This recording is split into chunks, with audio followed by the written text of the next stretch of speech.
মুহাম্মদুর রাসূলুল্লাহ সাল্লাল্লাহু আলাইহি ওয়াসাল্লাম একা যার কাছে মালাকুল মউত অনুমতি নিয়ে আসছেন, খবর দিয়ে আসছেন। খবর ওনাকে আগেই খবর দিয়ে দেওয়া হয়েছিল, নাইলে কুমিল্লার উলামা আমার সাথে একমত হবে। বিদায় হজে এই কথা কেন বললেন? আল্লিমু আন্নি হজ্জাকুম, তোমরা আমার থেকে হজ শিখো।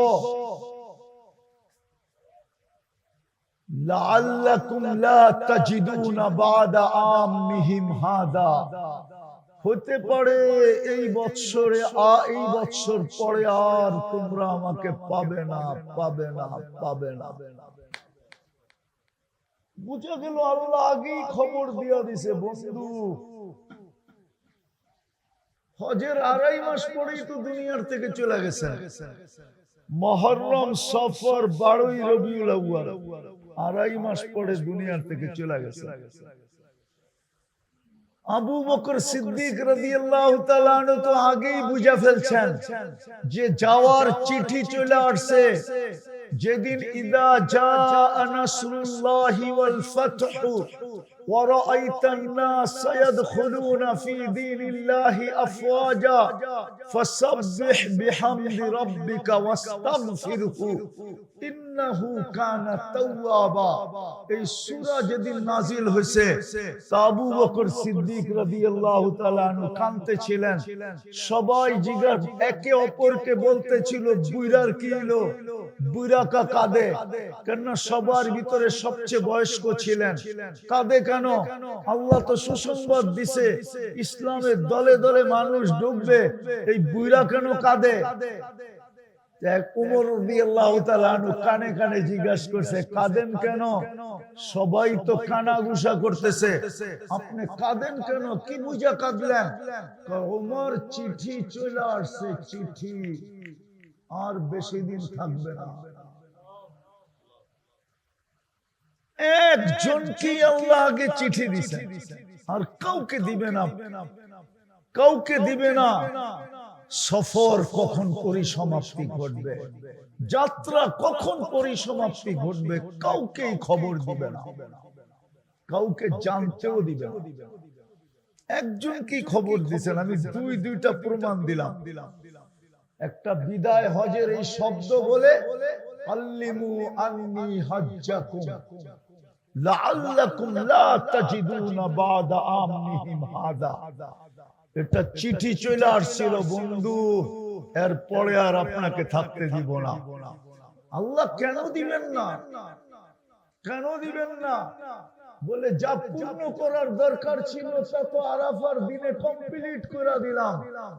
কমপ্লিট হওয়ার পরে আর আপনার থাকার প্রয়োজন নাই। আরাফার দিন ঘোষণা হয়েছিল, আল ইয়াউমা আকমালতু লাকুম দীনাকুম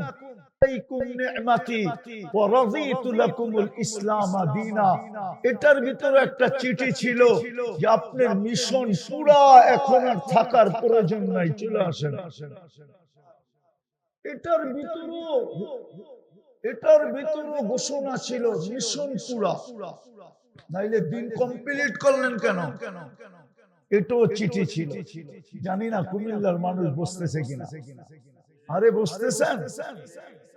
বিদায় আমরা যাত্রী, পরিসমাপ্তি কখন ঘটবে জানি না, কাউকে জানতেও দিবে না, আর কাউকে জানাবেও না।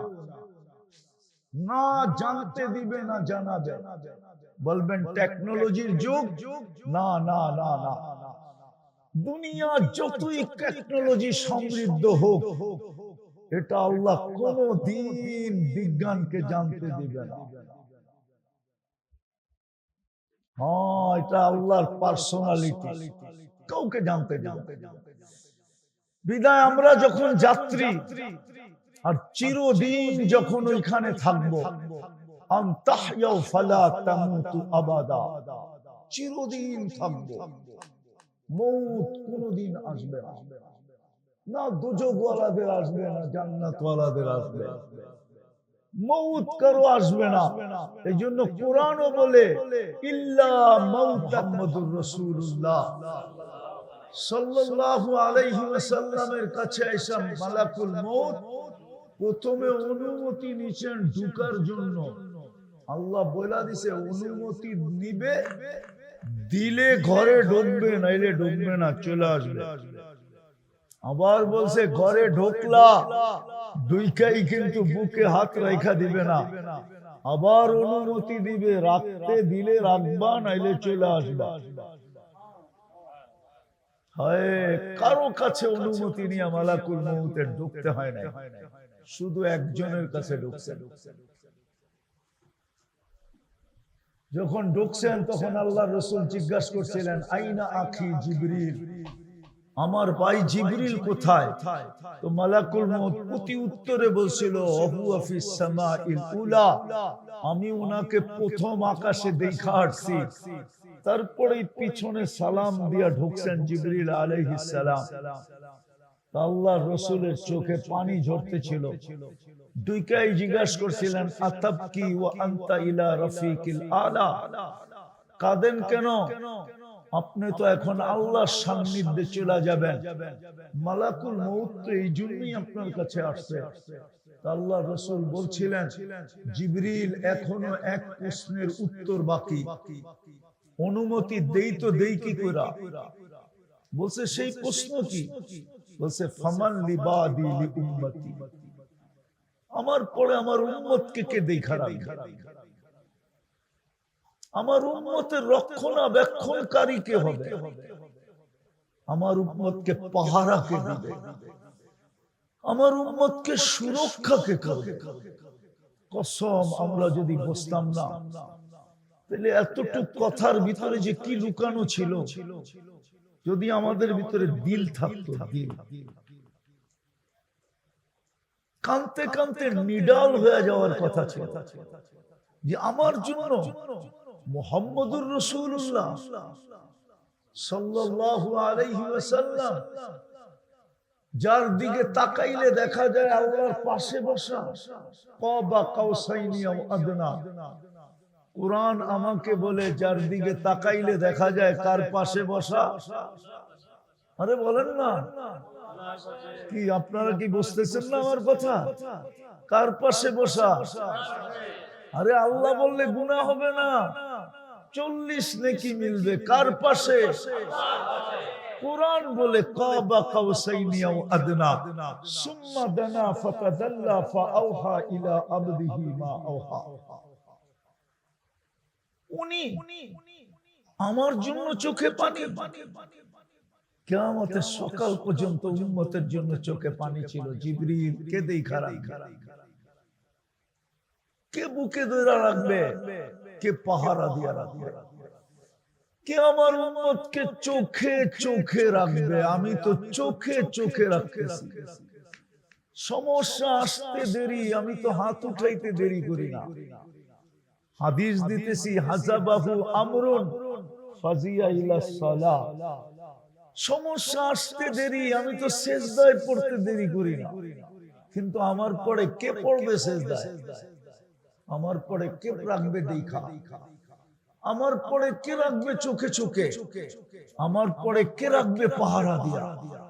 আমার পরে কে রাখবে বুকে ধারণ করা? হায়, এই কথার ভিতরে যে কি ছিল আজকে উম্মত জানে না।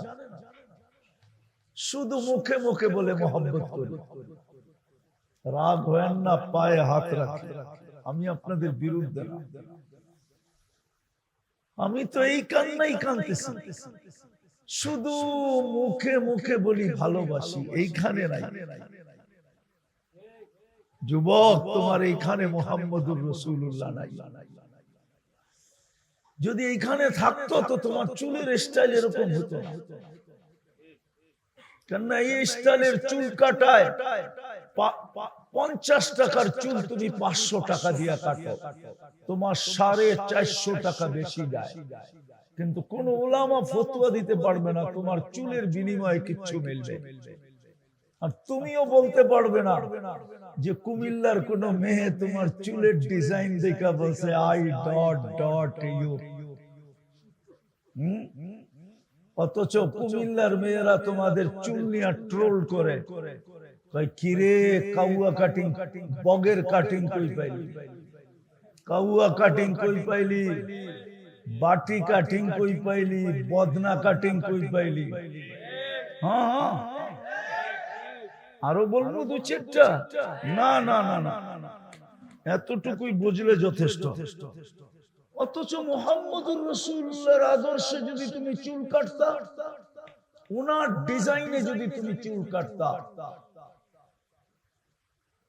হায় হায় ওনার স্টাইলে যদি তুমি চুল কাটতা, হুজুর ফতোয়া দিতে বাধ্য হইতো তোর প্রত্যেক চুলের বদলায় নেকি। প্রত্যেক চুলের বদলায় কি? প্রত্যেক চুলের বদলায় কি? আরেকটা পুরস্কার তো রয়েই গেল। যদি জিজ্ঞাসা করে সেটা কি, বলে কাল কিয়ামতের দিন দেখতে দেরি, হাত পাততে দেরি হবে না। যদি জিজ্ঞাসা করলে হাত পাতিস কেন, বলে কেন সারা জীবন আপনার স্টাইলে চুল কাটলাম, সওয়াব পাইলাম ঠিক আছে, কিন্তু ডাইরেক্ট আপনার কাছ থেকে তো কিছু পাইলাম না, এই জন্যই তো হাত পাততেছি, আপনি কি দিবেন দেন। আমার কথা যদি দ্বিমত হয় তাহলে আমি কুমিল্লার পেটের ভিতরে বসে কথা বলতেছি, আমি কুমিল্লার ওলামাদেরকে চিনি, আমি কুমিল্লার ওলামাদেরকে চিনি, এই জন্যই বলতেছি যুবক, সত্য এটাই। আমরা কালকে কি দ্বারা পরিচিত হব, আল্লাহর কাছে কি দ্বারা পরিচিত হব, এটাই হলো আসল পরিচয়। দুনিয়ার পরিচয় বললাম না, শুধু দুনিয়ার পরিচয়, দুনিয়ায় পরিচিত হওয়ার জন্য কোরআন এটাই বলছে, জাআলনাকুম শুউবান ওয়া ক্বাবাইলা লিতাআরাফু। আগেরটা শোনায় দেব, এই আয়াতের আগেই লেখা আছে, ইন্না আকরামাকুম ইনদাল্লাহি আতকাকুম। আল্লাহর কাছে পরিচিতির নিয়ম তো ভিন্ন। এই জন্যই আমি কথা শুরু এটা করছি। তো যেটা শুনাইতেছিলাম